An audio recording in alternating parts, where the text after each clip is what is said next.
Charlie Kirk Show starts now.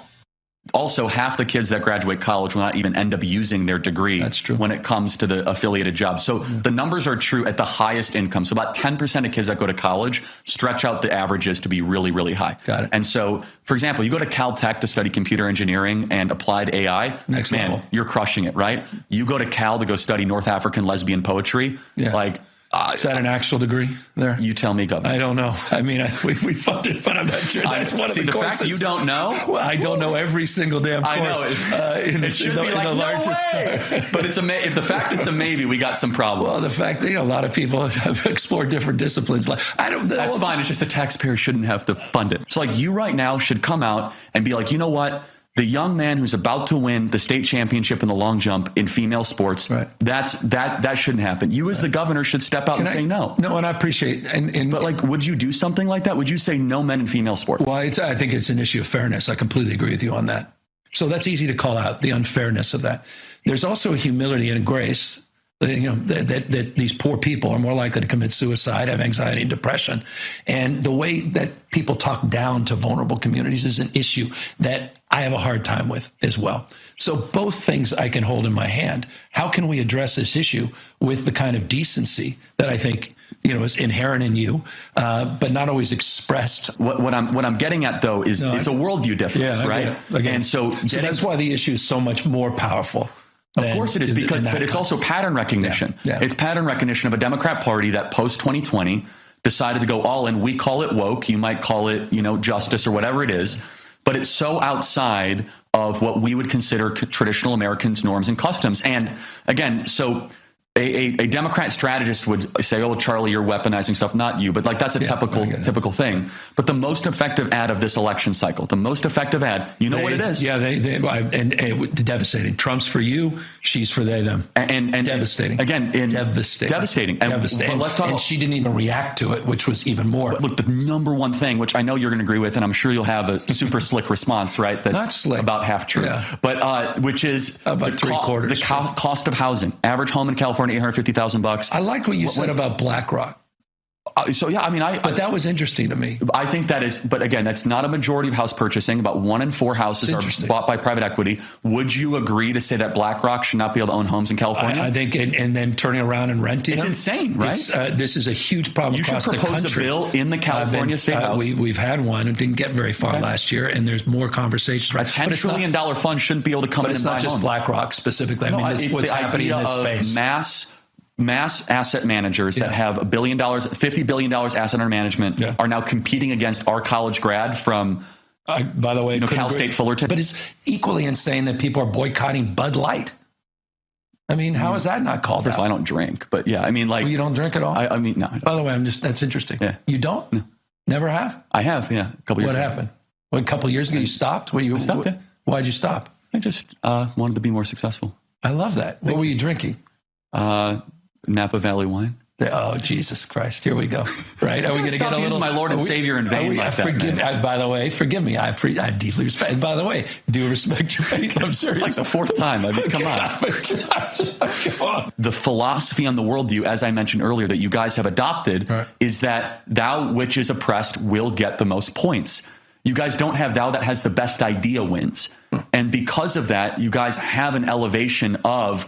hey, we're just going to have a small subset of a minoritarian hectoring hall monitor assistant principal vibe of people telling you that you're not allowed to say these words and you can't say that. And we call that political correctness, which in and of itself is hyper-authoritarian. To make an 8-year-old feel like they're racist is absurd and outrageous. But Governor, with all due respect, that's happening right now in California public schools. But also... And I'm not trying to drill you on I'm just being honest. You could say that, but maybe you should convene a special session and say no more, race-based teaching against white people in the schools of California or Asians. I'm just saying, though, that this is not a conjecture. It's not a hypothetical. Right. It is embedded into the DNA of the Democrat Party.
Every day, there's a battle for your mind raging. Information coming from every angle with the will to deceive. Fear not. You found the place for truth.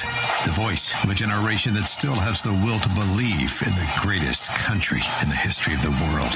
This is the Charlie Kirk Show. Buckle up. Here we go. Okay, everybody, radio stations across the country, honored to be with you as always. Lots of breaking news happening today, but we want to dive right into a very viral news story of my appearance on Gavin Newsom's podcast. So just to be very clear, why Gavin Newsom is hosting a podcast is pretty evident. He wants to try to run to the middle and try to moderate ahead of the 2028 presidential race. I am the first guest, and we had quite the conversation. Challenged him on a lot of different issues. Did not challenge him on everything I wanted to. Anything that comes to this is kind of how it works. So we'll go through a lot of the tape. I thought I did fine. The team thought I did well, and you guys will be the judge. Anything that has to do with California, it gets into basically a shouting match. And it's like, you don't understand. I know better than you. We're doing all these superfluous committees, and it just kind of gets deadlocked into a draw. It gets hyper emotional on anything related to a specific of California.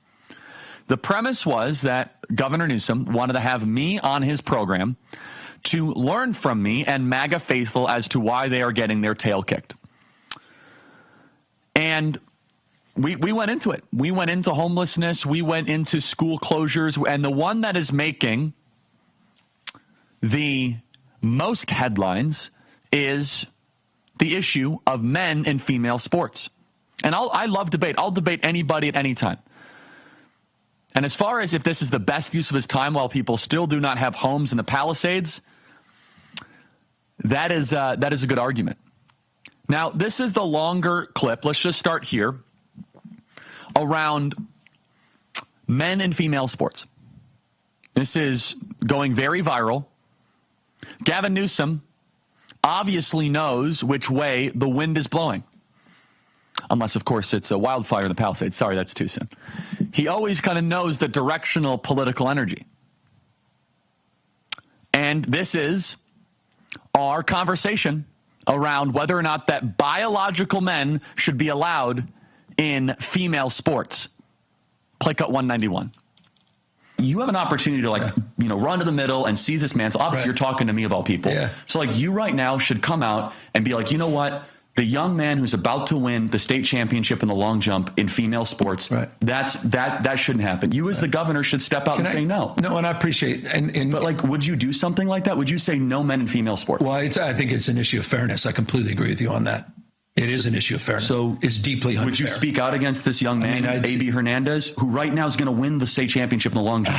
I can see you wrestling with it. No, I'm not wrestling. I'm not wrestling with the fairness issue. I totally agree with you. By the way, as someone with 4 kids, I think and 2 daughters, right? 2 daughters. And I have a daughter too, and a wife that went, God forbid, to Stanford and played on the junior national soccer team, and a guy who got into college only because I was left-handed and could throw a baseball a little bit or hit the ball for a little bit.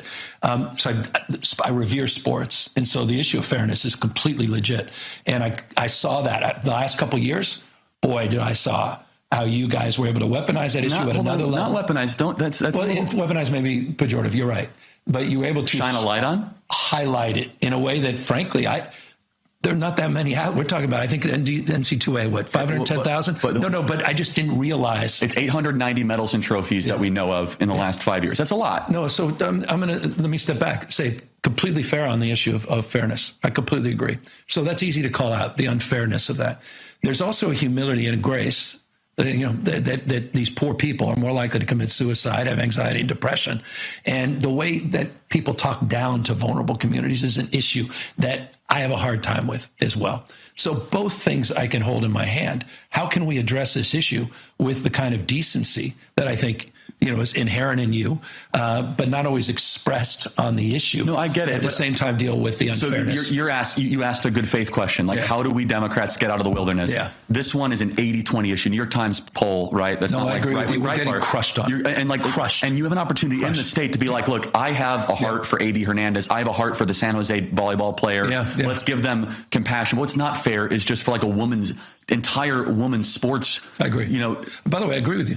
And it's interesting. I stress tested this, Charlie. I was wondering, I said, in California, and I've been a leader in the LGBTQ space, as you know, back in 2004 was marrying same-sex couples. And I know we have different opinion on marriage equality. And so I've been at this for years and years. I take a backseat to no one. But I was actually on the issue of sports, which in the last few years has just exploded, trying to understand the 10 athletes in the NC2A, 510,000 athletes, but 10 athletes. But how profound. And even my own friend cohort, people saying, what the hell is going on? Mm-hmm. Why aren't you calling this out? When did this happen? So in 2014, years before I was governor, there was a law established the legal principles that allow trans athletes in women's sports. But the issue of fairness is completely legit. So I completely align with you.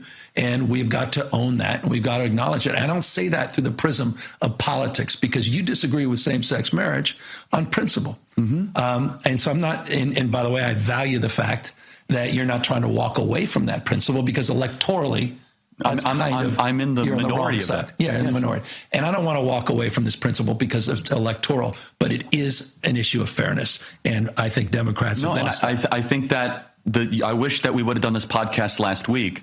Because the U.S. Senate just every Democrat voted against that bill. And I'm just telling you, I'm not one to give Governor Newsom advice. You guys are giving us an 80-20 issue that is just permeating the country. It's such an affront to our senses. And you look at these videos, Governor, because it's not just that it's, okay, you read an article about it, but these young men that are in these sports, they're throwing around girls, and it is an issue of fairness, but it goes to a broader arch narrative. There you go. Which is important. No, and this, I want to hear this. Which is this, that the Democrats, you guys will tend to view an incident through an oppressor-oppressed lens. Yeah. It's your training. It comes from college. It comes from, we as conservatives tend to view things through right or wrong or just or unjust. And the country is going far more in our direction and away from your direction. That's just a little taste. Now, I do have to interject one thing. By the way, Governor Newsom is getting attacked by the left rather aggressively for saying, quote, I completely align with you. He aligns with us on this program. Now, is he being, let's just say, honest with his deeply held beliefs? I think it's just pure transactional politics, but who knows? And honestly, who cares? What's important is that we are winning on the issue, and even the governor of California has to come in our direction. But boy, there's going to be a reckoning in California because that is the center of radical trans ideology. However, there's something that he said that I would have interjected and said if the podcast would have been recorded the next day, which is he said, well, they're more likely to commit suicide. A new study from the University of Texas actually shows that is not true. Yesterday, quote, males that had trans-affirming, gender-affirming care surgery had depression rates of 25% compared to males without surgery. Anxiety rates that the group were 12.8% compared to 2.6%. Quote, depression, anxiety, and suicidal ideation and substance use disorders were significantly higher among those who underwent surgery. The same differences were found among females, as with surgery, at 22.9% depression rates. Females who underwent surgery also had anxiety rates compared to 7.1% without surgery. New study came out that shows that it's not even true. The University of Texas study shows that the suicide talking point is completely nonsense. We tweeted this out yesterday. Elon retweeted it and went totally viral, seen by 20 or 30 million people. So I would have responded to Governor Newsom if that study would have been out in time for our conversation. We're going to keep on going into this conversation that I had with Governor Newsom. I will say this, the way that we view the world is through right and wrong, just and unjust. They view it through oppressor-oppressed. And the entire Democrat Party just said, we do not care if men are in female sports. The governor of California is standing up against it. Is it legitimate or not? More than anything else, it is interesting and illuminating. And I'm glad that we were able to bring that out to the surface. It is an 80-20 issue. So the governor's trying to run to the middle. We'll see the kind of backlash that will receive from the trans radical ideologues in the Democrat Party. What do we have, guys? When you hear the term living better, what do you think about? More money, a bigger house, maybe a yacht? What about how you feel physically, how you wake up each day, how you sleep, what activities you can and cannot do? When you feel good, life is good. Relief Factor is a daily supplement that helps fight pain naturally. Developed by doctors, it doesn't just mask pain temporarily, helps reduce pain or even eliminate it. The fact is, the longer you take it, the more effective it is. It just takes a phone call. So call 1-800-4RELIEF, 1-800-4RELIEF. Visit relieffactor.com or call 1-800-4RELIEF. That is the number 1-800-4RELIEF. Wherever you're hurting in 3 weeks or even days, Relief Factor can give you an extra boost and give you more depth to your life. Relieffactor.com. We are here exclusively reacting to my conversation with Gavin Newsom. We'll be right back.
Learn more in 3 hours than 4 years at a woke university.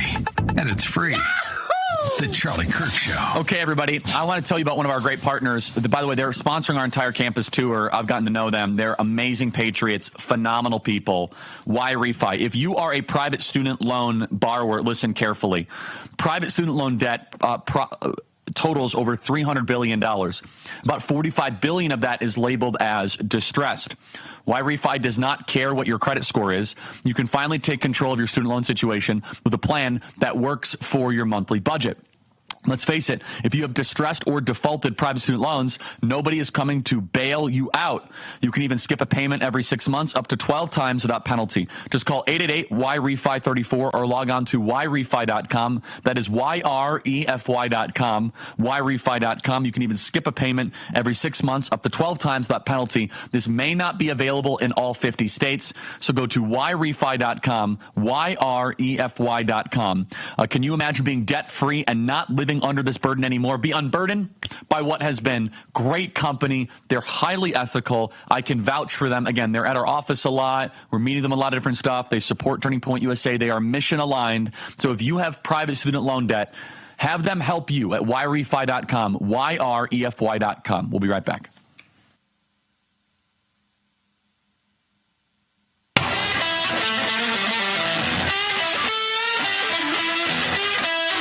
Welcome back, everybody. Email us, as always, freedom@charliekirk.com, and subscribe to our podcast. More of my conversation with Gavin Newsom. So this is kind of how it all started.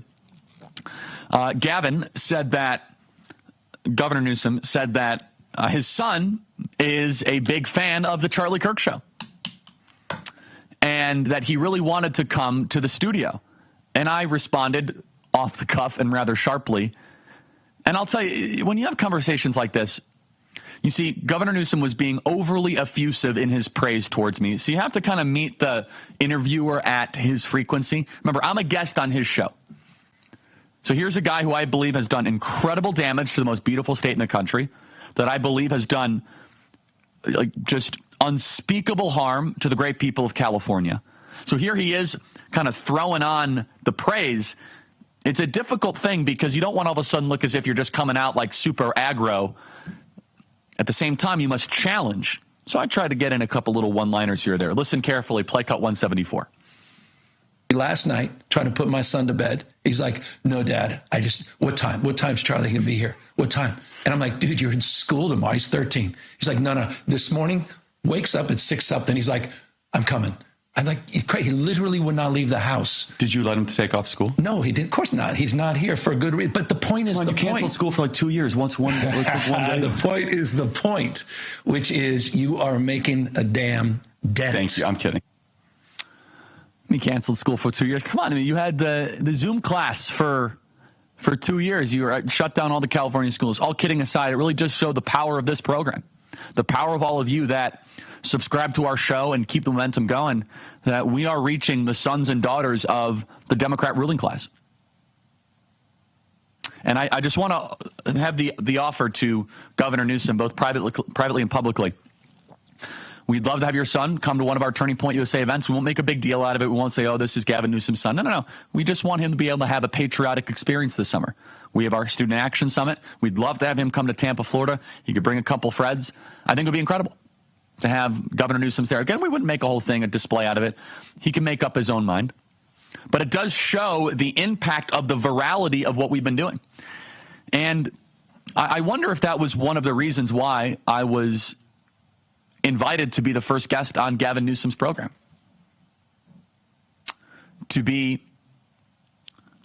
I was the first guest on the program, and I wonder if there was something to do with his son. And so, but we are reaching the next generation. We are reaching young people. And one of the pieces of tape that we will get into is how I explained how younger voters are the most suicidal, alcohol addicted, anxious, and quite honestly, suffering generation in modern American history, if not in American history. Let's play cut 175. When you go to these college campuses, I love watching your TikTok, which is next level. And clearly, that's expressed by my 13-year-old son. I want to meet this guy. Yeah, I actually. He's coming to a Turning Point event this summer, Tampa, Florida, Student Action Summit. I actually, by the way, if you should be concerned. But actually, let me say, here is why I'm concerned, because you have expressed that I should be concerned as a Democrat, that we're getting clobbered. Okay. Yes. That you figured something out. It's not me. The president first deserves the credit. But why? No, hold on. You were at this before Trump was Trump. I know, but he was a Democrat back in 2011 and 12. The president deserves huge credit And I just have to say that as an obligatory thing, because without him, our movement would be small. And you can appreciate that in politics. You have to appreciate the person who is the catalyst. For you, that's what you sort of attached an identity with. It was also just the catalyst. It was a cultural moment that just opened us up. By the way, the media is covering this all live. It's big coverage about how Gavin Newsom is breaking with the Democrat Party. Daily Mail, Fox News, across the board. Here's going to be interesting for Gavin Newsom. Look, it's not worth our time whether or not the shift is legitimate or not. I don't think it's legitimate. I think it's all just political opportunism. Will the Democrat Party put up with a candidate like Gavin Newsom who's trying to moderate his views? Will they allow somebody to say, nope, actually, no men and female sports, to try to help rebuild the image? And we went right in, by the way, on all the race stuff, Prop 16, legalized racial discrimination. I also challenged him on the most radical trans law in the country. And to be honest with you, we'll play this tape of when I challenge him on the most radical trans law. He's so slippery when it comes to the California stuff. He'll argue from authority, be like, no, that's not actually what the bill says. This. And I know he's wrong, but I don't have the bill handy. So you kind of get lost in the details there. But I'm still glad I brought it up. Email us, freedom@charliekirk.com. We are going to play the book banning, where Governor Newsom tries to challenge me on book banning, and I end up explaining what politics is. This is actually one of my favorite pieces of tape. We'll be right back.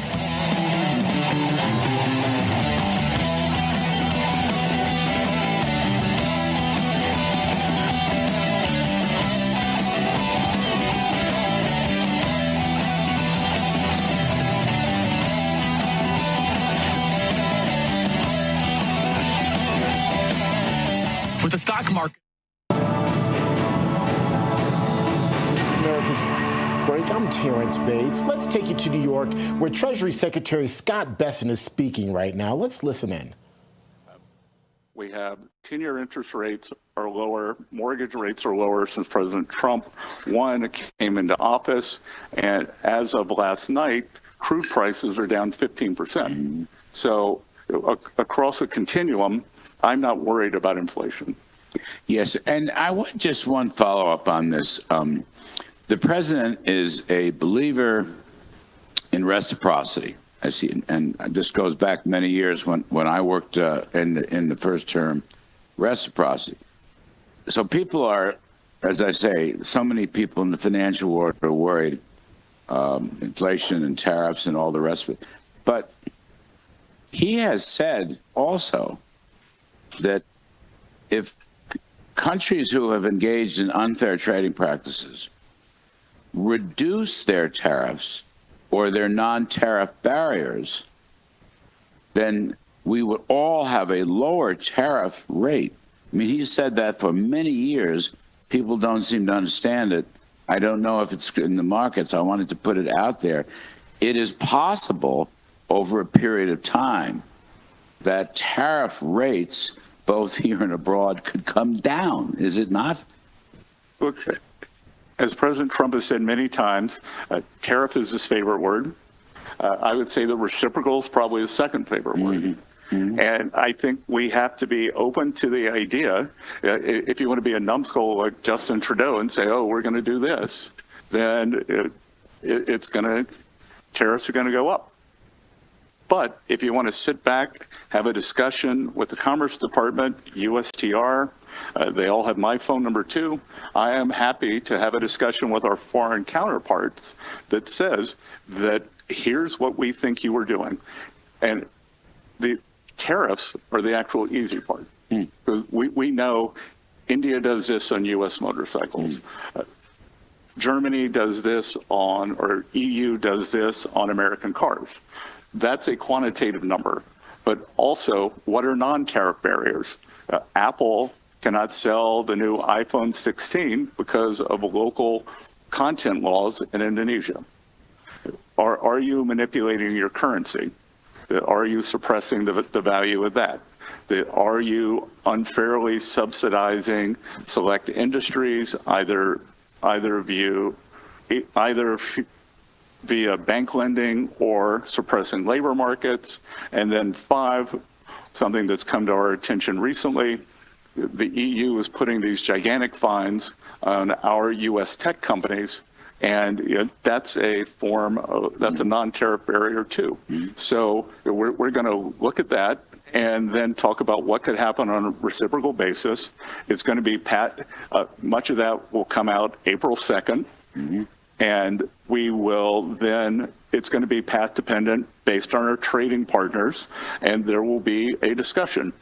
When Prime Minister Keir Starmer and Team UK were in the White House on Thursday, we had a very good discussion about getting going on all of this and more. All right, thank you very much for that. I also wanted to circle back. You were mentioning bond rates. There's a terrific bond market rally going on. Actually, it's a very strong bond market rally, more or less since the president was inaugurated. I don't know what the 10-year is today. It was about 415, 412. Higher. How much? 430. Yep. Okay. And it was nearly 5% a month or 6 weeks ago. Yep, 484, but not that I was keeping score. Right.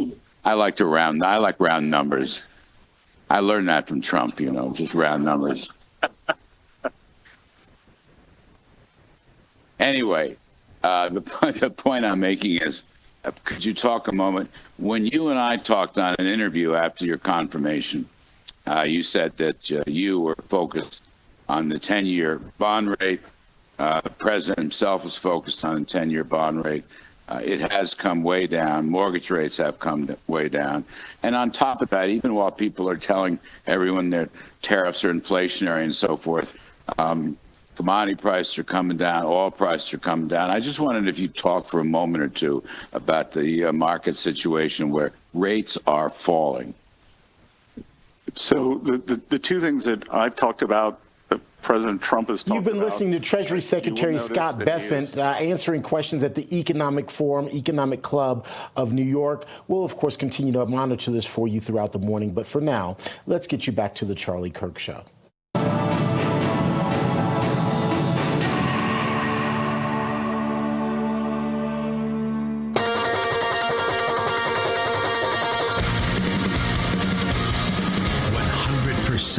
American made. And darn proud of it. The Charlie Kirk Show. There's a lot of excitement in D.C. right now as we start the year, but I wanted to talk to you about something just as exciting happening outside the D.C. Beltway, a revolution in the states. It's the education freedom movement. It's real, it's growing, and growing because some states, as they should, are putting parents in charge of the education of their kids. Everyone knows education has the power to change a kid's life, and anyone who's raised a child knows each has different needs, learning styles, and God-given talents. The fact is, parents know their kids best. They know what's best for their development and future. The fact is, parents know the parents know that the government should not be in charge of their kids, which is amazing because we're about to talk about that with the Gavin Newsom conversation. Education freedom legislation puts parents, not zip codes and politicians, in charge of these important family decisions. It's why I strongly support universal education freedom, a reality for every parent in every state. To find out where your state legislature stands and to make sure your voice is heard, go to educationfreedomusa.com. That is educationfreedomusa.com now, educationfreedomusa.com. Portions of the Charlie Kirk Show are brought to you in part by Jobs Creators Network, educationfreedomusa.com. Okay, email us, freedom@charliekirk.com. So let's get into it. So this has been one of Gavin Newsom's most effective attack lines when he is on a show like Sean Hannity or when he goes up against Ron DeSantis. He says, you guys are book banners. So he brought that one right out of his back pocket and he decided to deploy it. And this is how I've always wanted Republicans to reply to the book banning issue. If I may say so myself, I thought I did very well on this. We actually did zero prep on this. We were prepping for all the different types of things that could be brought up. We did not bring up a book banning. This is how, if I was a Republican, this is how you should respond to this issue. Play cut 192. How about the book ban stuff? On a serious note, 4,240 books or titles, libraries and schools are banned in 2023. Is that not as a conservative? Well, it depends. I mean, like, I think we can both agree pornography should not be taught to 9-year-olds. Fair point. Okay, there. so that's a book ban. All right. Well, there were some other books. Hold on, no. Bill O'Reilly's that book was the banned. Moms for Liberty contention. Time out. Yeah. Like, I agree on Bill O'Reilly. The Moms for Liberty movement that you made a big thing of was just no porn to 10-year-olds. Yeah. We agree. So those books should be banned. Well, okay. So what we should do right now is every California school that has porn in their library should be kicked out. Does that include the Bible? Ban. Well, I wouldn't say the Song of Solomon is porn. No, but I mean, some have made that point. Is that a fair point? I don't think that's fair and as at a man of faith, and I deeply admire that about you. Thank you. Sincerely. Yes, but no, I mean, again, the Song of Solomon is rather risque. No, it's but what we're talking about in these books is not just the words, it's also the images. And again, your audience can look at the images themselves. Okay. It's highly graphic. But again, it seems a banning binge. I mean, at next level, sort of cancel culture. But why do you think moms are doing that? Do you think it's because they want to have mind control, or do you think that they have come across incident of highly provocative material? I love moms, but this moms, I mean, we don't have to get into Moms for Liberty. It seems you brought up the book bans, though. I mean, deeply organized for a larger agenda, but that's my humble opinion. No, but let me just, kind of complete the point. Is that it's easy to just call it kind of a book ban, but when you actually have to read some of these books, it will take your breath away of some of the stuff, right? You're like, okay, we're teaching a 10-year-old how to put a condom on. I know. I just have a problem with, who the hell is going to decide that? Government? I mean, Ron DeSantis is going to decide what I can read or say in the boardroom in the classroom? This is the exercise of politics, though. Yeah. The exercise of politics is the highest form of community because it blends morality and sociability. So what we do is we have discussion and elections, and we have boards and commissions, right? And we as a people say, okay, no porn for 10-year-olds. Yeah. And that's politics, right? I mean, I'm not saying that there's we got to stress test whether the Bible's included in that. I don't even want to go forward anymore on this. No, it's tough, but this becomes a dialectic. I have heard a lot. I've never heard. That's interesting, though. It's a provocative. I don't mean to offend. Again, I deeply don't mean to offend. By the way, Father Cause would be offended with me. If you think the Bible's pornographic, there's most of these books are quote unquote not pornographic. There's sections that can offend of images that are very violating to young kids. Some we would agree on that. But can I just say one other thing? If you want to learn, Governor, and I'm happy that there is a movement of moms that's growing where they feel as if our kids are being hypersexualized. And I agree with them that they have to hear topics. Social media? Well, both in the social media and the classroom. So that's how you handle, in my opinion, the book banning issue. And look, Governor Newsom that said, I don't want to go any more forward on this. Because it's very easy to say book ban, book ban, book ban when you frame it as what it is, which is a common sense just kicking out of pornography in our schools. And him mentioning the Bible is just so ridiculous. The only reason I did not get indignant is that there are some portions of the Song of Solomon that are risque. I wouldn't say it's pornography, but the issue has always been visual images for 8, 9, and 10-year-olds that are so violating, not longer holy texts that may or may not be read to kids, which I think is just such an outrageous example for him to try to bring in there. But he was starting to lose and then comes back in. So, no, we don't want to talk about that anymore. Also, they call them book bans when it's just, why are we teaching this book? Why is this book in the library for 5th graders? That is not a ban. It is not a ban. It's maybe a ban on pornography, which we can all agree with. So here is another lengthy clip that I want to play. And now before I get into it, I knew the details dangerously enough on this topic. However, this is where Gavin Newsom is his most slippery and his most shifty and the most clever. Anything to do with a detail in California, he will argue from authority, get hyper aggressive, talk over you, and say, you don't know, you're not from here. This is the most radical trans bill in the country, without a doubt. And I want to even get some of the text here and read it on screen. Blake, can you guys get it while we're leading up to this? Essentially, as it is written, a teacher cannot be fired if they do not tell parents that their kid is transitioning at school, is taking hormones at school, or is calling him or herself vice versa sex. There are other elements of this bill that I was not able to recall. I'll be perfectly honest with you, candidly, right there on the spot. I have a good memory, but it was just, there's so much kind of going on there. The question is, who has sovereignty over our kids? We never got really into that. But anything to do with California, Gavin Newsom will rise up. You don't understand. This is not what he does, this thing with the hands. Let me tell you what's really in the bill. That's not what it is. And I even doubled or tripled down on even the extreme example, because yes, I think a teacher should 100% be fired if the teacher does not tell a parent that their kid is transitioning. Of course I do, even though that is the more radical extremist interpretation of this bill. So it's just one example of how he reacts to anything to do with California. It's also very good for anyone who might be dialoguing with Gavin in the future, anyone that might be debating against him in the future. When it comes to California, not only do you need to know your stuff, you have to be willing to get into the trenches, because he'll just try to bring you down right into the gutter on the issue. Muddy it up, get into the weeds.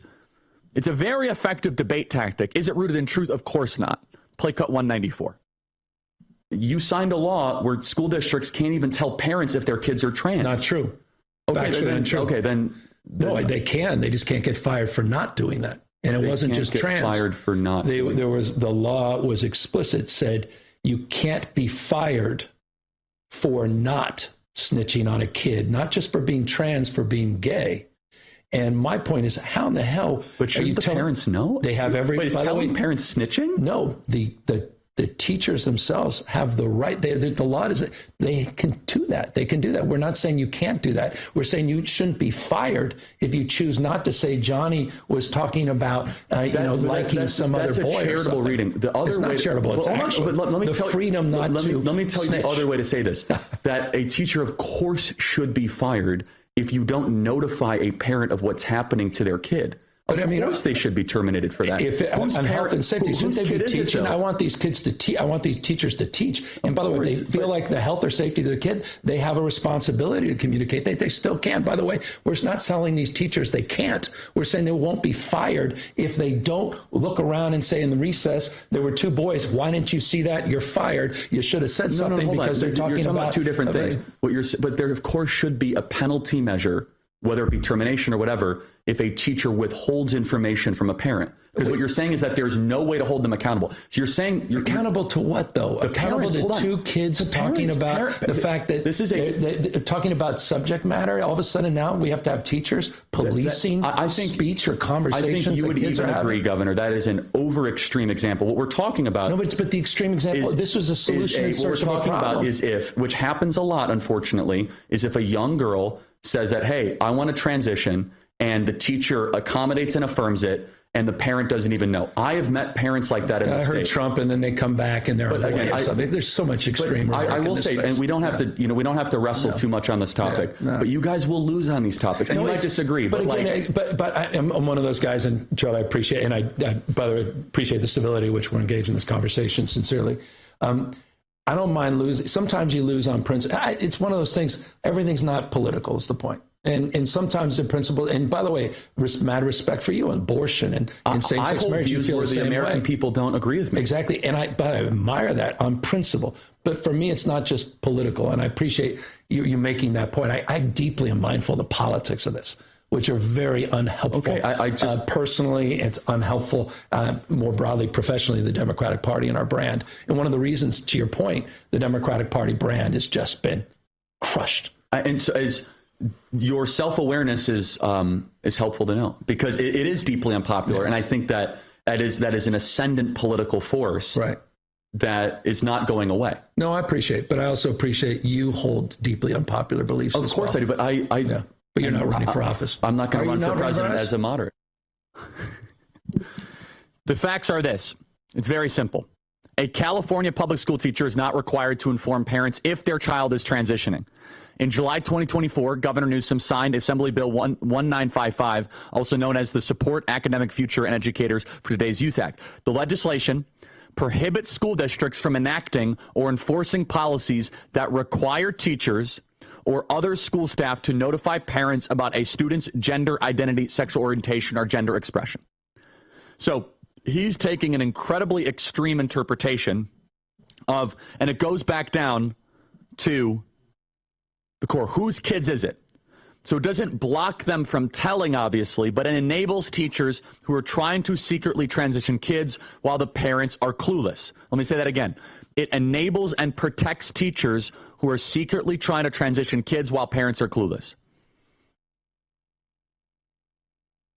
And of course, it empowers the LGBTQ student activist teachers who are trying to go after kids and groom them in the classroom.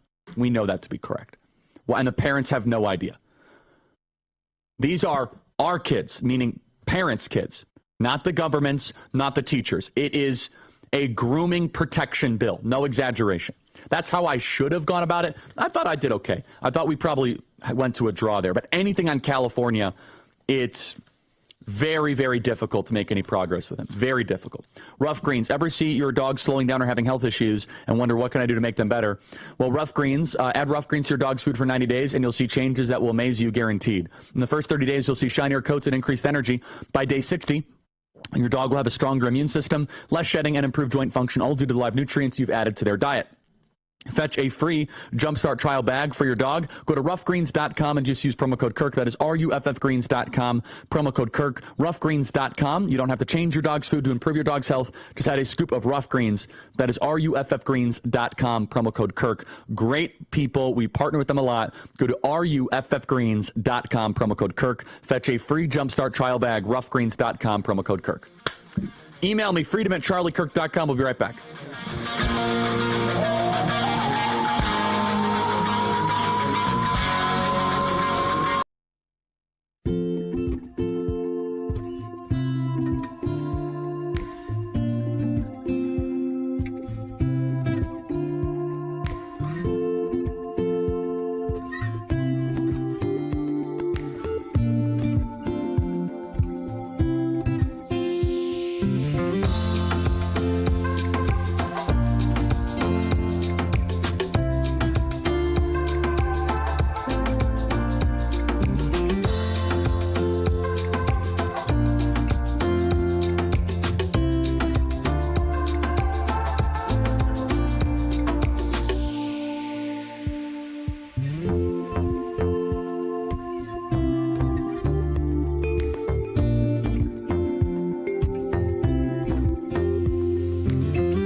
You're listening to the future of America, and the future is bright. Here is Charlie Kirk. Okay, let's get to a shorter piece of tape here of our sit down with Gavin Newsom. Let's go. Oh, let's go to this one. This is a little more fun one. Play cut 182. But it's equally insane that people are boycotting Bud Light. I mean, how is that not called out? I don't drink, but yeah, I mean, like... Well, you don't drink at all? I mean, no. By the way, that's interesting. Yeah. You don't? No. Never have? I have, yeah. A couple years ago. What happened? Well, a couple of years ago, you stopped? I stopped, yeah. Why'd you stop? I just wanted to be more successful. I love that. What were you drinking? Napa Valley wine. Oh, Jesus Christ. Here we go. Right? Are we going to get a little... my Lord and Savior in vain like that. By the way, forgive me. I deeply respect... And by the way, do respect your faith. I'm serious. It's like the fourth time. I mean, come on.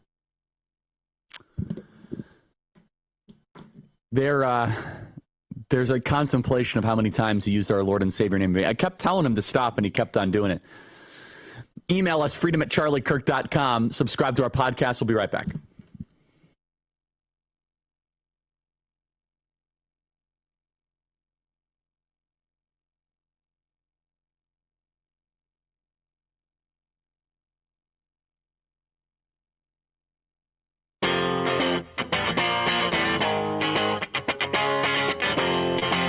Okay, everybody, welcome back. Email us, freedom@charliekirk.com. And to listen to this entire conversation, subscribe to our podcast. Let's go to more. There's so much here. The one I want to get into is Prop 16. So Prop 16 is one of the most radical things that has ever been proposed in the history of the state of California. He was not prepared to be able to defend this, and he tried to weasel out of it, saying, oh, I don't know the details of it. This would have made racial discrimination legal in the state of California, and the voters of California overwhelmingly rejected it. He knew I got him on finally a California detail in 2020. I got him on one California detail. He was not prepared for Prop 16. Kudos to Blake for pulling this one out. And it wasn't like a small thing. This was a major racial reckoning ballot referendum in the middle of 2020 that he endorsed. If you want to see kind of what he believes and why he believes it, he was not prepared for this one. He was, of course, prepared for wildfires, and he was prepared for homelessness. He's got all those little talking points for that. Prop 16, whoop, little bit off edge there. Play cut 187. By the way, you're talking to someone who's never supported the defund police movement. I know, but it was explicit. But also, hold on one second. You did support Prop 16 in 2020, which would have legalized racial prejudice, right? Prop 16 literally would, and it I have to go back to my Prop 16. You know, you're smart.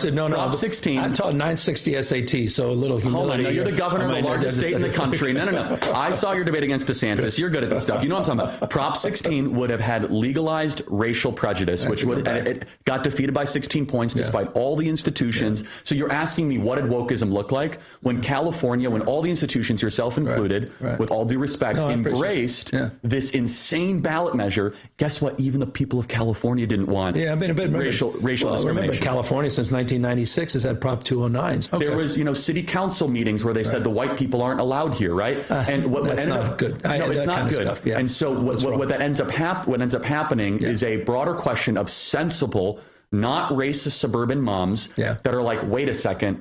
I have a 8-year-old white son. Are you trying to say he's a racist? Yeah. And it creates a backlash that then bubbles up, right? I appreciate that perspective.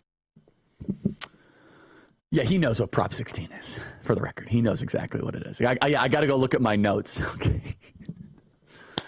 Xi Jinping, this one really, of all the ones where I got a little bit ticked, I don't think it showed too bad on camera.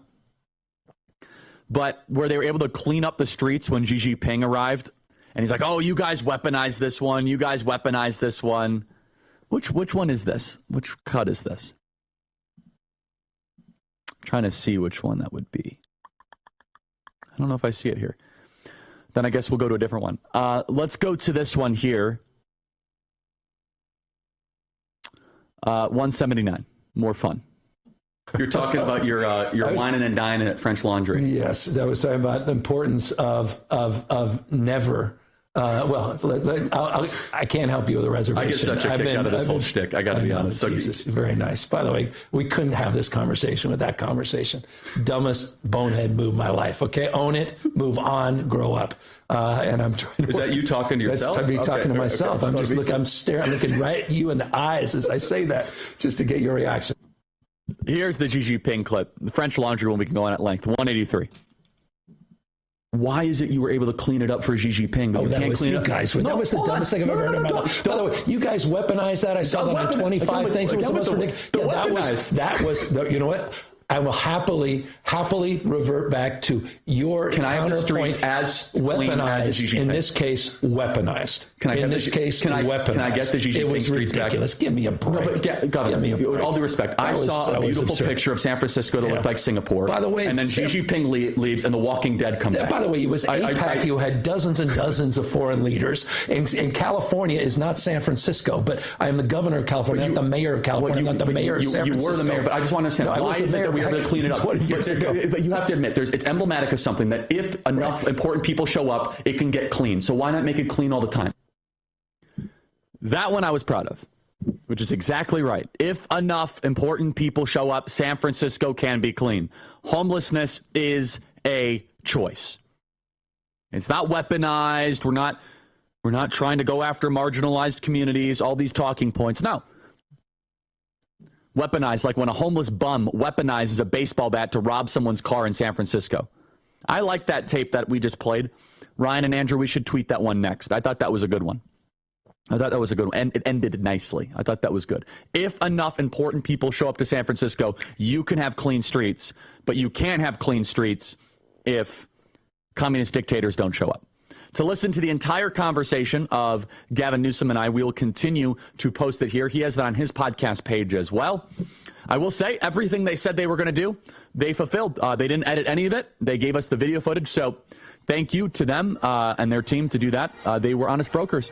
So that deserves recognition. Second hour coming up, and make sure you subscribe to our podcast.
You asked, and we heard you, America. Real America's Voice is coming to iHeartMedia. Yes, Real America's Voice is now breaking through the white noise of the mainstream media. Just download the iHeart app, and you'll have all of us right at your fingertips. Scan the QR code and start streaming RAV anywhere you want. Real America's Voice, available whenever you need us. It's never been easier to stay connected with the voices you trust. RAV on iHeart means you can take us with you wherever you go. This is huge. The truth on iHeart. Ready whenever you are. From Charlie Kirk to Steve Bannon, Jack Posobiec to Grant Stinchfield, you'll find all your favorite RAV hosts in one place. You can listen on Spotify, Apple, Pandora, or Amazon. RAV is now available everywhere you get your podcasts. All you need to do is scan the QR code right now. Download the iHeart app today and get ready for Real America's Voice. Scan the QR code and join the RAV movement.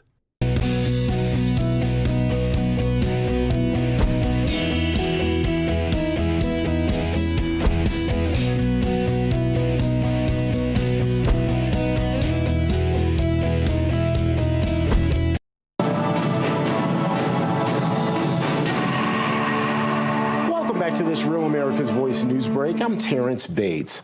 It's tax season, which means the IRS is preparing to collect billions, if not trillions of dollars in outstanding taxes. Despite recent reporting about downsizing the agency and potentially moving IRS agents to support different agencies, the reality is taxes will be part of your life. But that's where the folks at Tax Network USA can act as a buffer. Cameron Kinsey from Tax Network USA joins me now to talk more about how they can help. Cameron, always good to see you. Great seeing you. Thank you so much for having me. Absolutely. So talk about some of the services that you guys offer there at Tax Network USA. Yeah, so Tax Network USA, we're a full-service tax firm dedicated to resolving tax issues for the people watching today, small business owners. Our team comprises of licensed tax practitioners. We've got include enrolled agents, CPAs, tax analysts, tax advisors, tax lawyers, who basically are federally licensed to assist nationwide. So to date, we've helped people save over $1 billion in back taxes. So we'll review your case. It goes case by case to see what works best for you.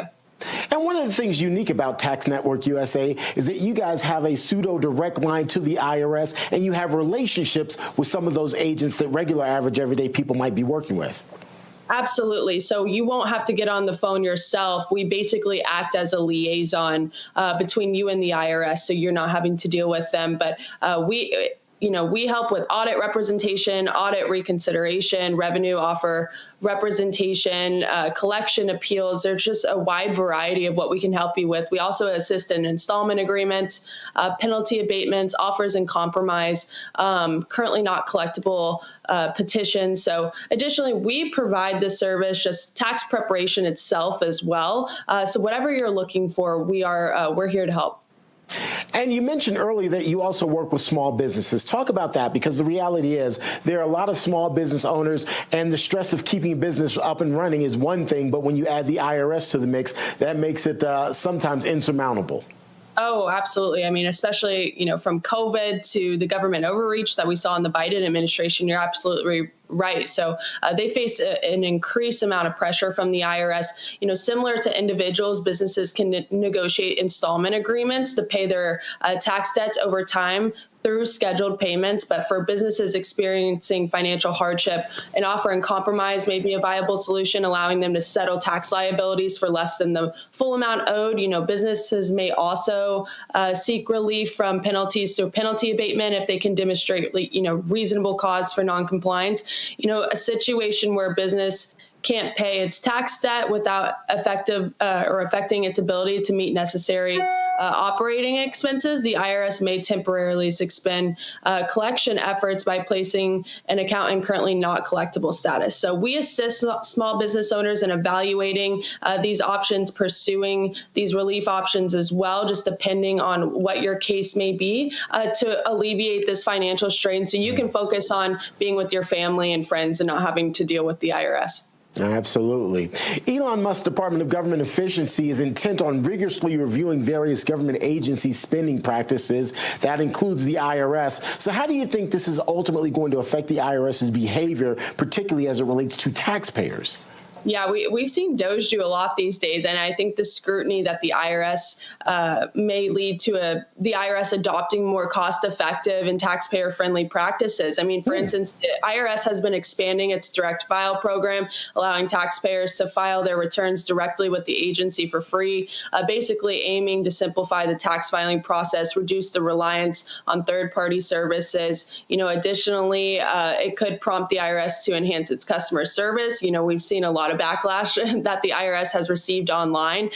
So it may result in that streamlined operations. We really don't know yet. Potentially resulting, I think it's going to result in more transparent and responsive approach towards taxpayers, just because they're under a microscope right now.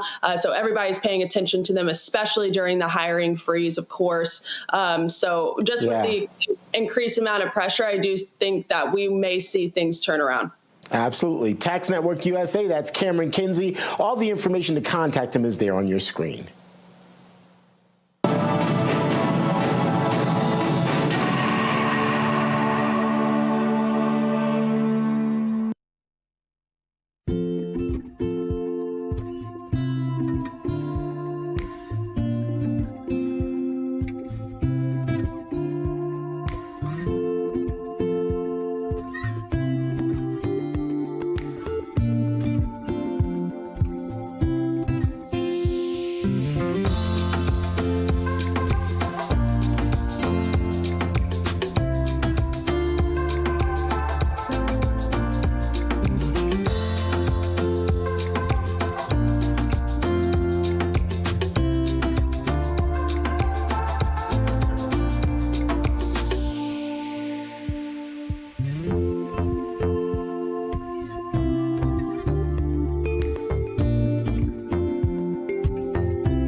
Hey, everybody. Welcome back. Email us, as always, freedom@charliekirk.com. Joining us now is Lomez, otherwise known as Jonathan Keeperman.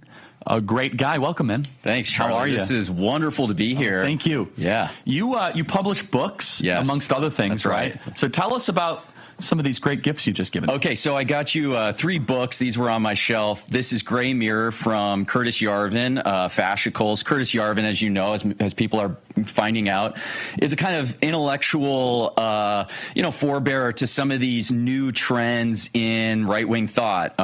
J.D. Vance has cited Curtis Yarvin as, a reference point.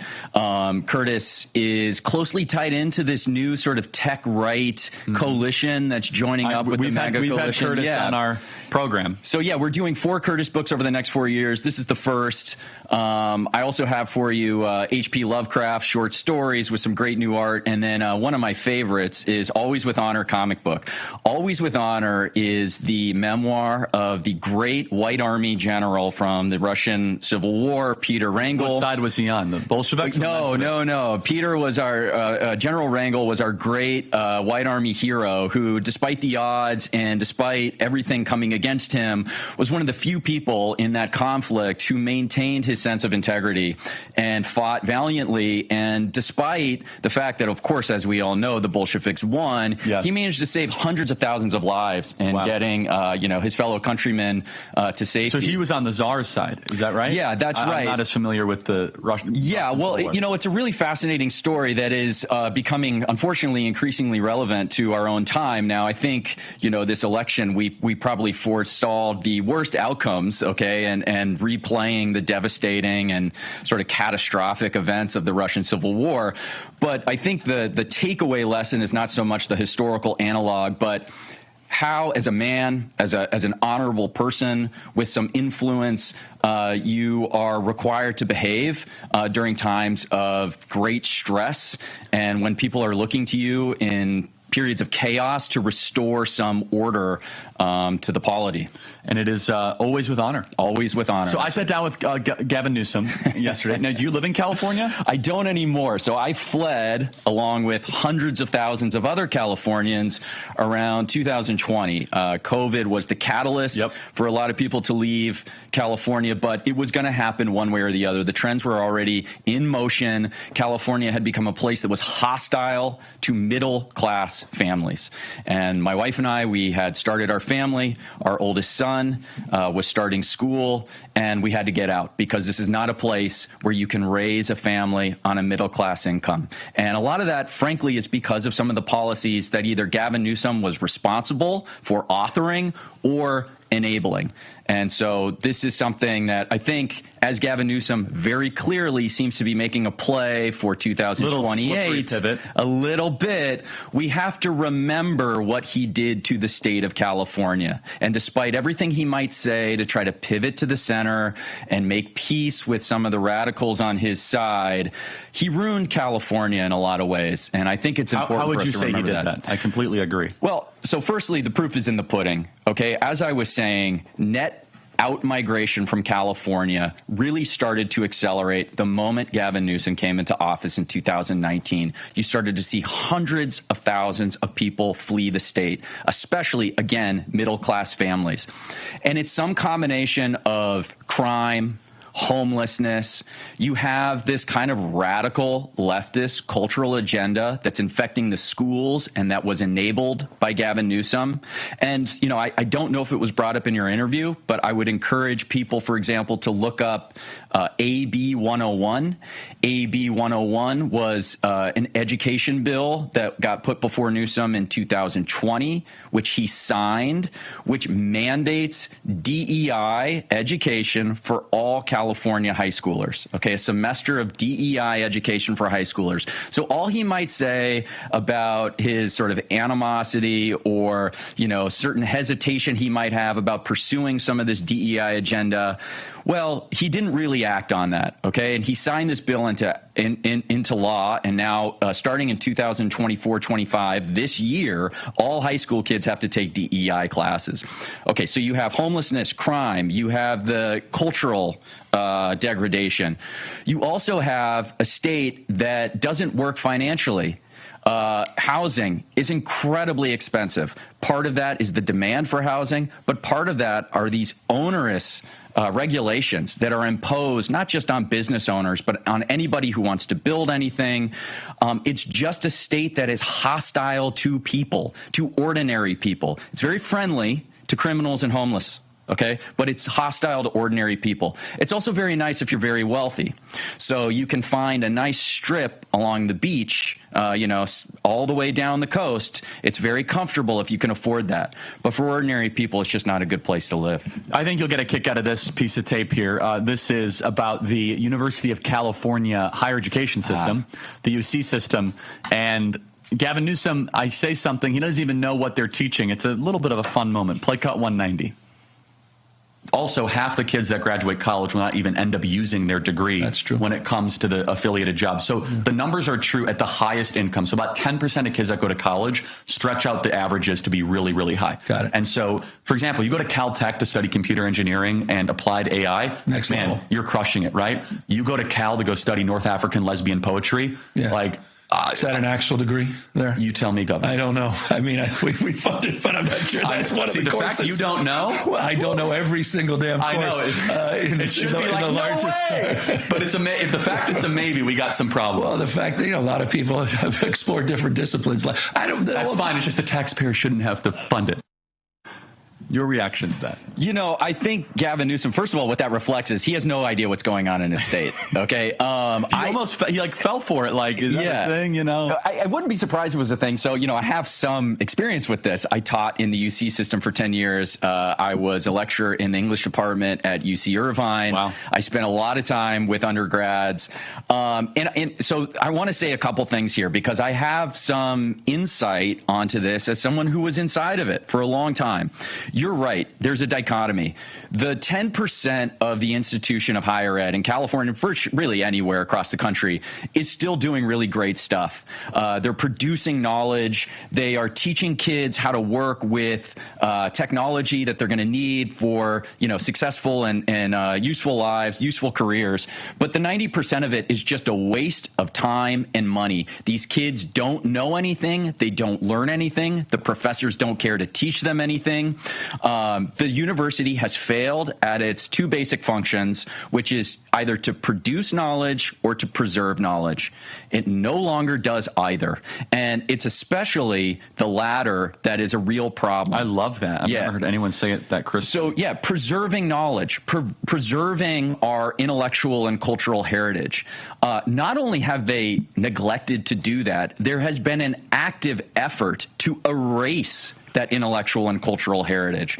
And so I think, if you really get into the sort of granular details of it, there's all sorts of room for plausible deniability. Someone like Gavin Newsom can say, well, that's just some one-off crazy thing. It's not reflective of the entire institution.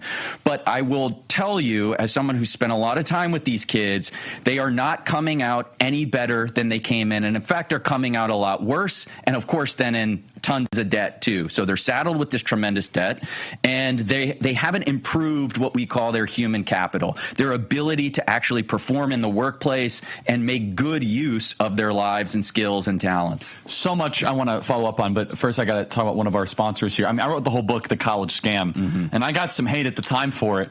I said, these institutions are far more gone than you realize.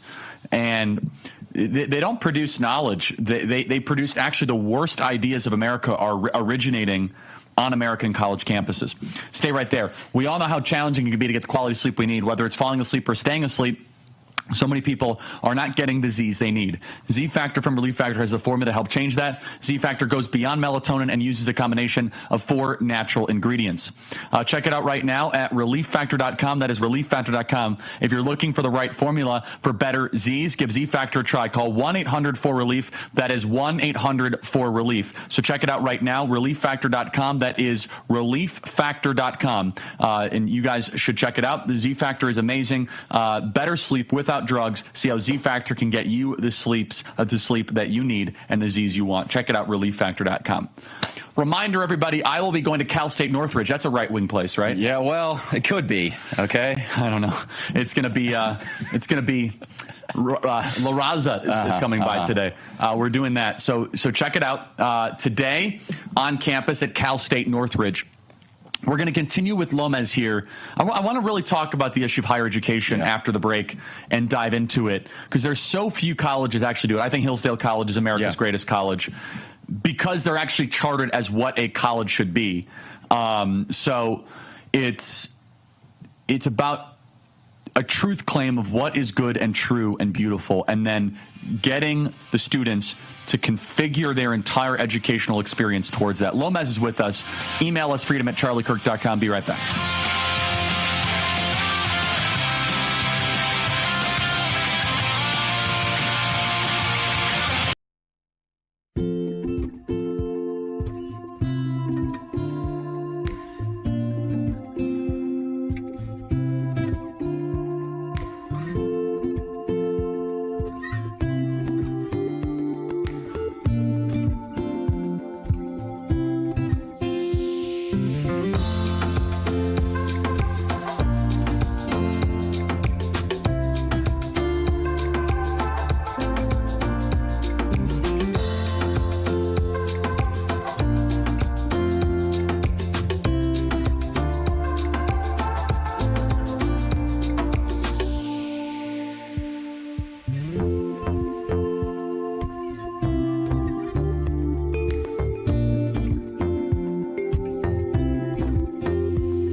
Researchers than the CDC. Yeah, may not be saying much. It's the Charlie Kirk Show. Okay, everybody, I want to tell you about Why Refi, all about college. This is about those of you that got sold a bill of goods and might have, in the process, taken out private student loan debt. Why refinances distressed and defaulted private student loans, which are different from federal loans. Can you imagine being debt-free and not living under this burden anymore? Be unburdened by what has been. Go to whyrefi.com. That is YREFY.com. It may not be available in all 50 states. Why Refi does not care what your credit score is. You can finally take control of your student loan situation with a plan that works for your monthly budget. So check it out right now. Call 888-YREFI-34 or log on to YREFI.com. They sponsor our campus tours. They help us out here on the Charlie Kirk Show. We are right in alignment with YREFI. They're great patriots. YREFI can reduce your monthly payment and guarantees interest rates under 6%. They help you get out of debt, which is a noble and righteous thing. YREFI, you check it out right now, YREFY.com, YREFI.com. You can even skip a payment for up to 6 months, up to 12 times without a penalty. Go to YREFI.com, That is whyrefi.com. Email me, freedom@charliekirk.com, and subscribe to the Charlie Kirk Show podcast. We'll be right back.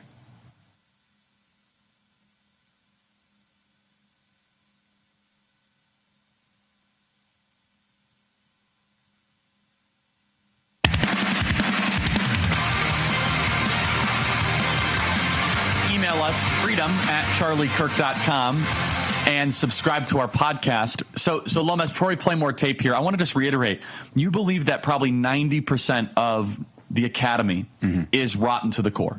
Yeah, more or less. I mean, and the fault, there's plenty of fault to go around. Part of it starts with high school and K through 12.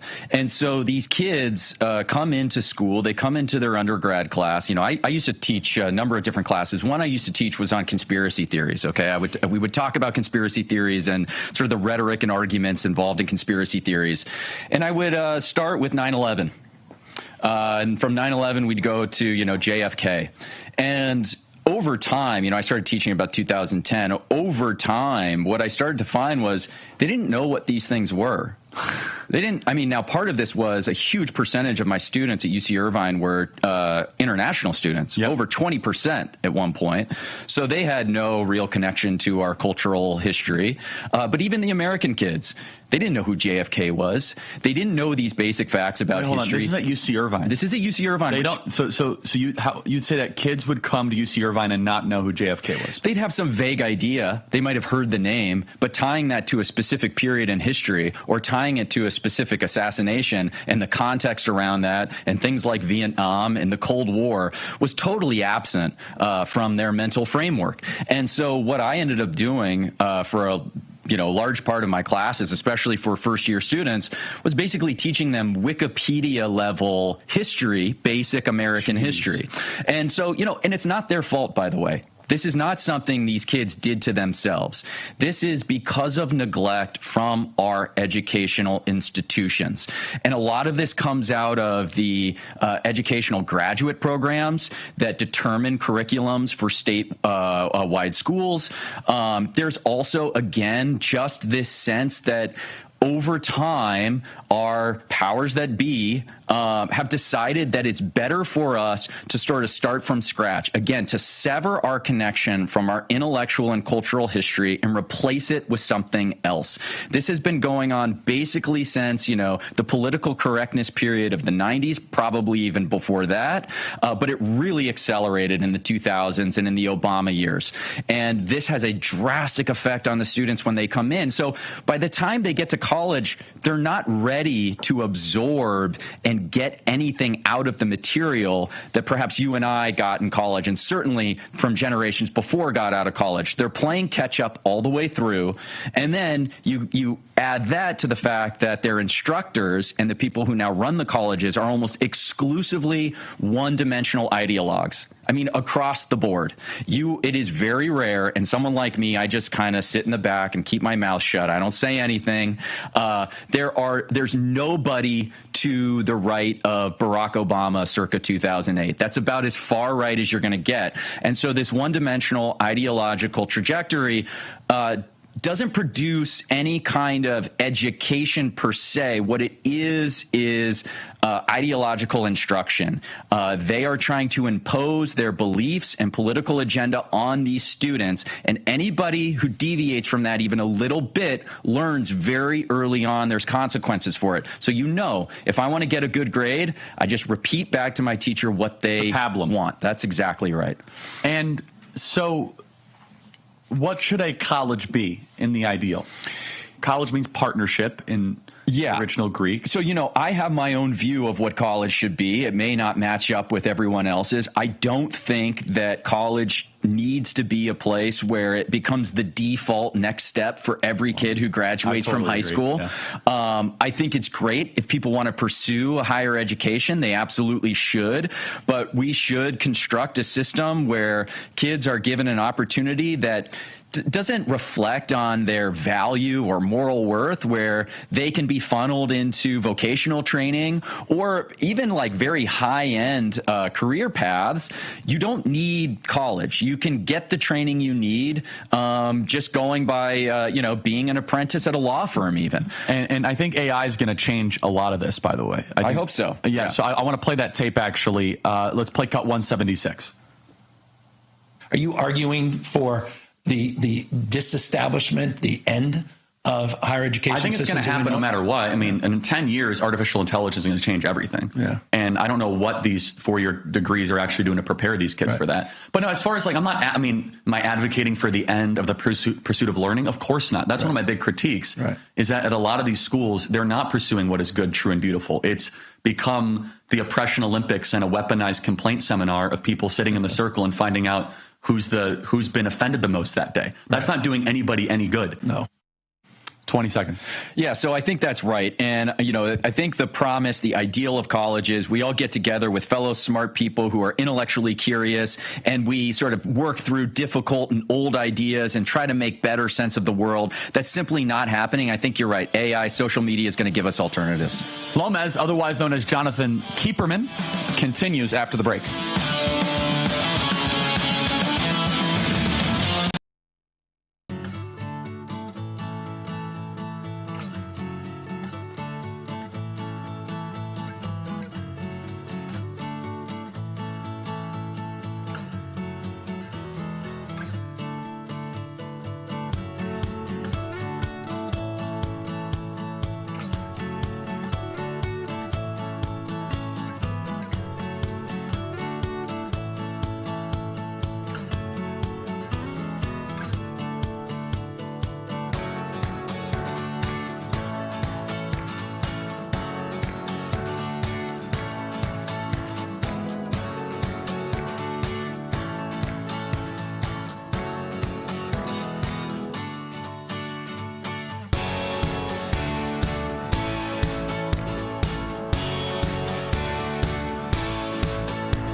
Welcome back to this Real America's Voice news break. I'm Terrence Bates. We appreciate you being here with us. Let's get right to the big story of the day. Censure for Congressman Al Green of Texas.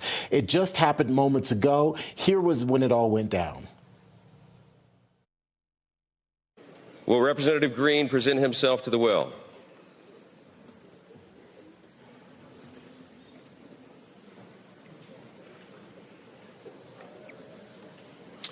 By its adoption of House Resolution 189, the House has resolved that Representative Al Green be censured, that Representative Al Green forthwith present himself in the well of the House of Representatives for the pronouncement of censure, and that Representative Al Green be censured with public reading of this resolution by the Speaker.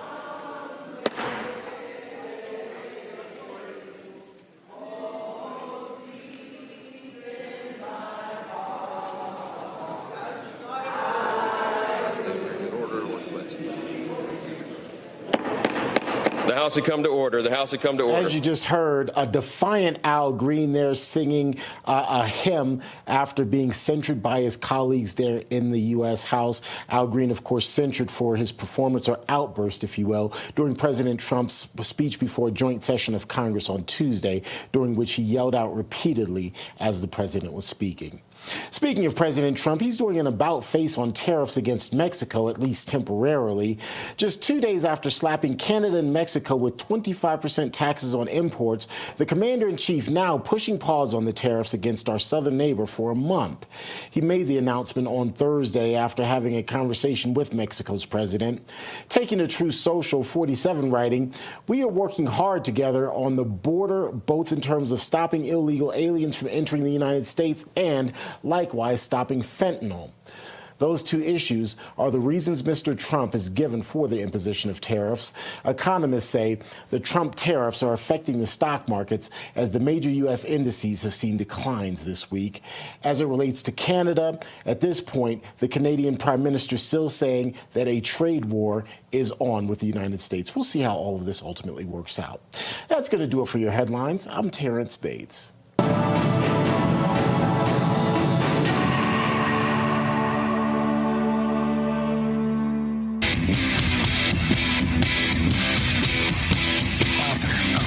Doctrine and president of Turning Point USA. Here's Charlie Kirk. Okay, everybody, welcome back.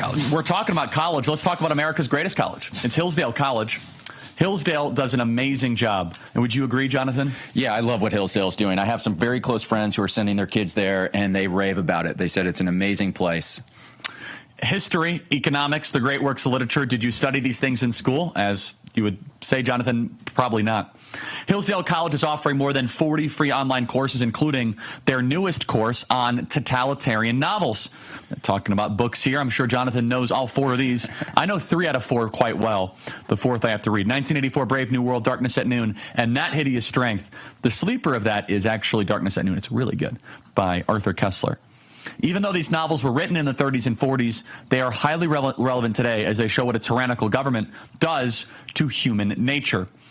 More importantly, they can show us family, faith, freedom are worth fighting for. Maybe you read these books a long time ago in school. Maybe you've heard others talk about them and they seem a little intimidating. Let Hillsdale College help you make the most of them. Right now, go to charlieforhillsdale.com. That is charlieforhillsdale.com. There's no cost and it's easy to get started. Go to charlieforhillsdale.com and register. CHARLIE for Hillsdale.com. charlieforhillsdale.com.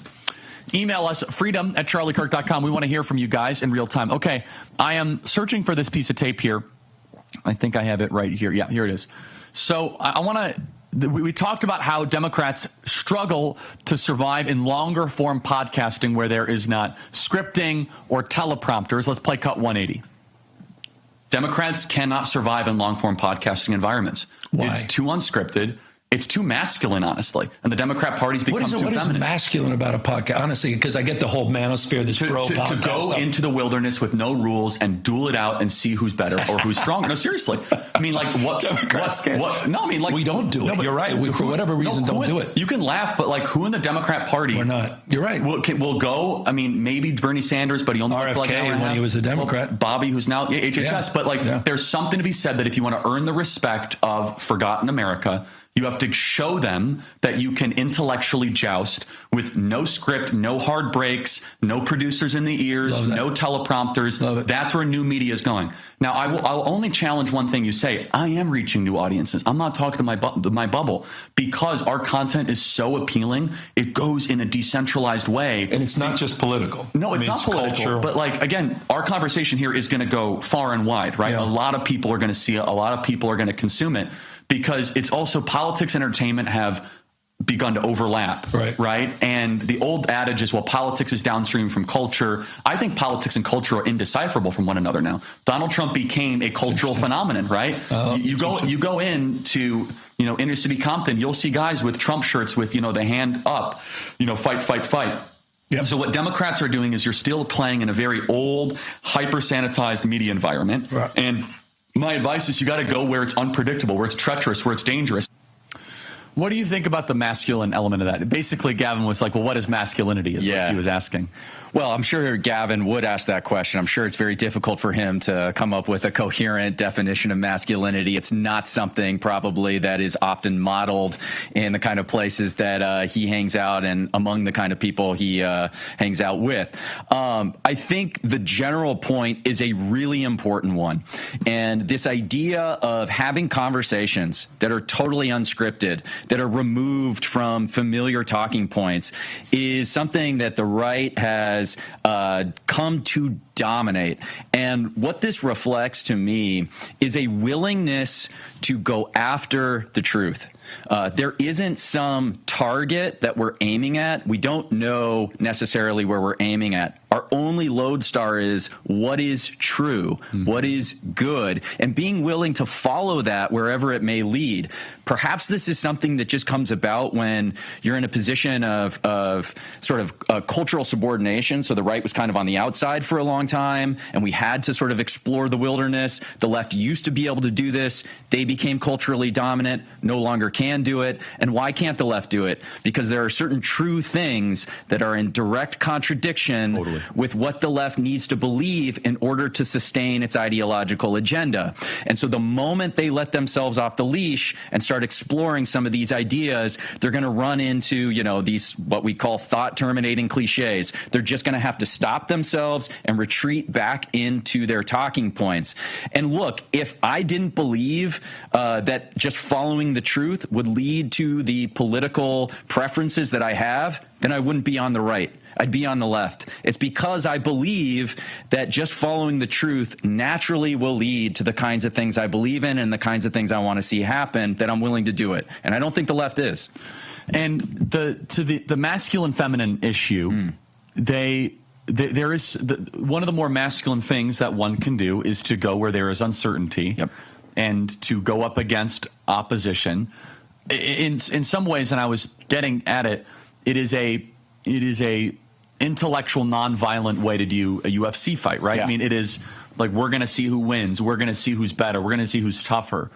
Where, I don't know, the feminine ways you both submit op-eds or something? Well, I don't know. Yeah, so this is something I've actually written about. I wrote an essay for First Things called What is the Longhouse? And the premise of this essay was to suggest that our current arrangement, at least in official capacities to negotiate over ideas, took on a kind of feminine nature.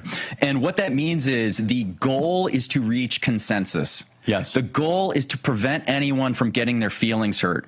The goal is to prevent offense.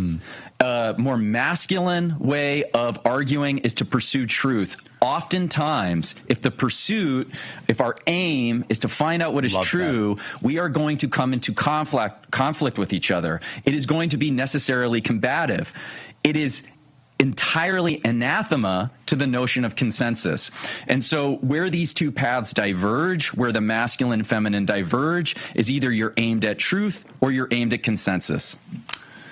Let's play another tape here. I could not agree more. I want to play an element that we discussed with Gavin Newsom about how the race politics are in our schools, race hate in our schools, if you will. And I know you could talk at length about this. Let's play cut 178.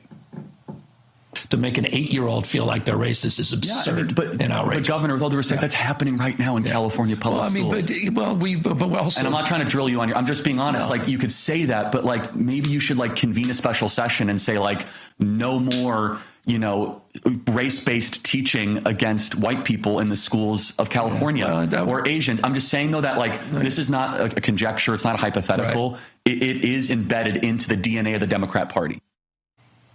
Is that correct?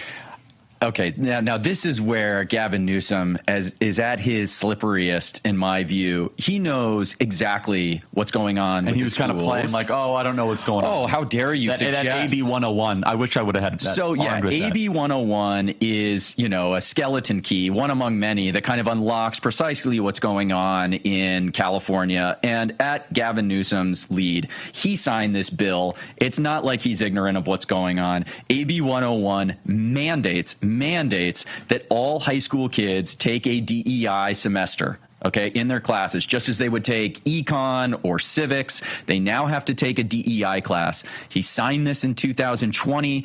This goes into effect in 2024-25. At the risk of repeating myself, this is all you need to see and read about to know where Gavin Newsom's heart is at, or where his lack of spine is at. He may actually want to not have these things in place. I don't think he has any core beliefs. Exactly. I think it's the most transactional. That was my impression. I mean, which in some ways is the most dangerous of all. It's very dangerous because he can kind of shapeshift according to whatever's most expedient in the moment.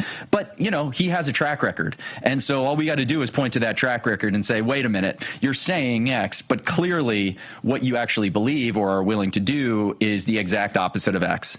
And he'll have no way to really reconcile that except to just kind of dissemble and, smile on camera, which, may be appealing to a certain amount of people. But I think most voters and most people on our side who, might be looking at Gavin Newsom as someone they could convert to, I really hope not, please.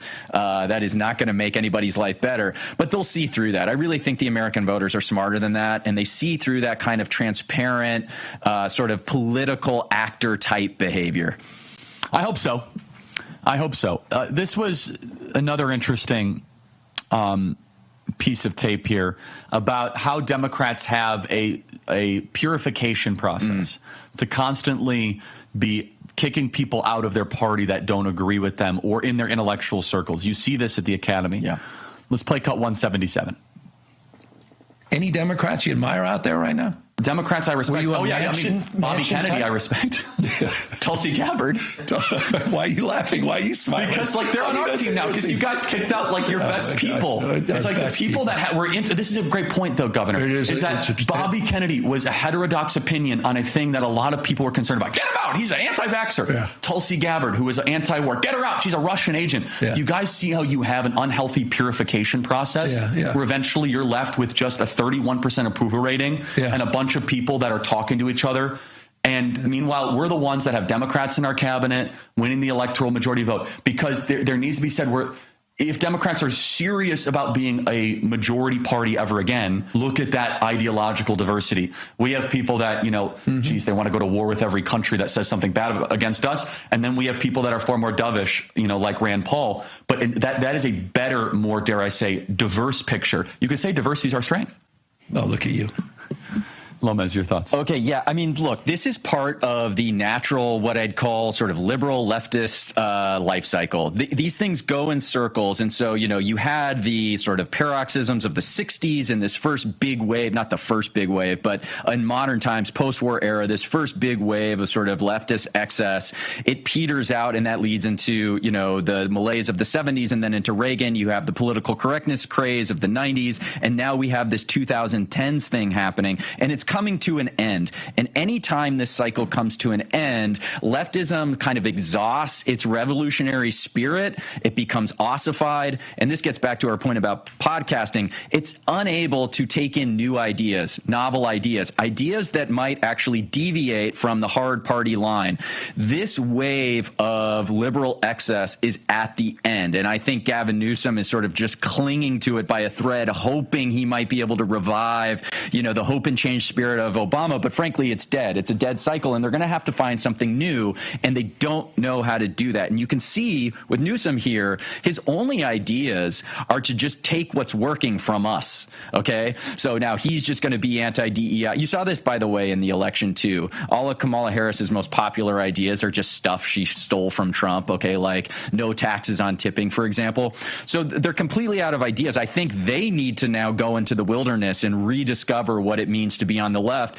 And in the meantime, and I think this is where we have a real opportunity, conservatism has had this bad habit of kind of letting this cycle sort of restart every 10 years or so. Totally. Letting these people back in, tolerating really bad ideas, not standing up for themselves, not asserting their right to rule. No, we want them to remain in the wilderness. That's right. And it's time for the right to assert its right to rule. It is okay to be in charge of the culture. The right has a hard time doing this. They feel maybe like it's, imposter syndrome. Like, we can't be in charge of what happens in Hollywood. We can't be in charge of, the kind of shows our kids watch. But no, you can actually. You just have to have the courage of your convictions. And so, if there's anything I could encourage the right to do in this moment is don't shy away from this moment of potentiality in front of us. Seize it with two hands and assert your right to rule. Tax Network USA. Do you have unfiled tax returns if you can't pay the IRS? The IRS is more aggressive than ever, and the longer you wait, the worse it gets. Wage garnishments, bank levies, even property seizures are on the table. You need to get ahead of this. Go to tnusa.com/Charlie. That's Tax Network USA, tnusa.com/Charlie. We'll tell you more about that after the break.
listening to The Charlie Kirk Show. Okay, everybody, welcome back. Please plug all Passage Press again, and thank you for the books. Absolutely, man. Yeah, please go to passage.press. That's our publishing house. We have a number of titles on there that I think would be really interesting to your readership. You know, I want to say something, too, about these young people we've been talking about and how their sort of mental landscape has just kind of been bombed out and, you know, scraped away, and they need to fill it with new good ideas, old stuff as well as new stuff. And so what we're trying to do with Passage is sort of reaccumulate, reaggregate a kind of canon for young, intellectually curious people to make better sense of their world. And so, you know, this is a long collection of new philosophers, intellectuals on our scene. We have great books coming out from, Charles Cornish-Dale writing about masculinity, writing about what's happened with masculinity. We have Paul Gottfried, a great writer who was a long-time prominent right-wing intellectual. Curtis Yarvin, Steve Saylor. Steve's my favorite. Steve, you guys did Noticing, didn't you? Oh, yes. I have that on my bedstand. Oh, that's beautiful to hear. Steve's a remarkable guy. We have his audiobook coming out soon, so anybody who reads audiobooks, that'll be available. Hold that thought. Be right back, everybody.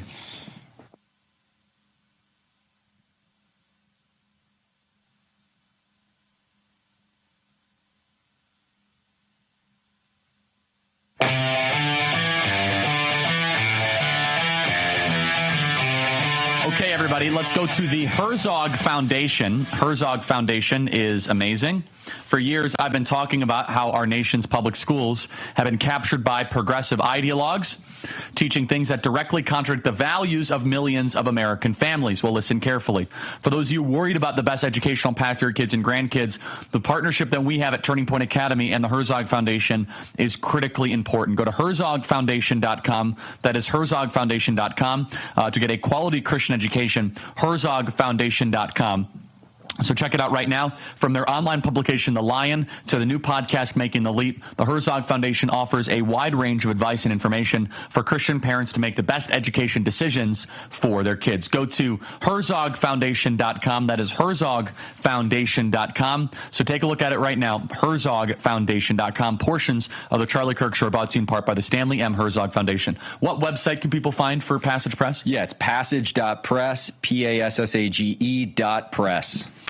PassagePress.com, right? No, passage.press. Oh, no sorry. .com. I like that. Yeah. Passage.press. Passage. So here's an interesting little moment here where Gavin Newsom is trying to maybe be a little economically populist. I don't think he's doing a very good job of it, considering he basically oversees the oligarchy.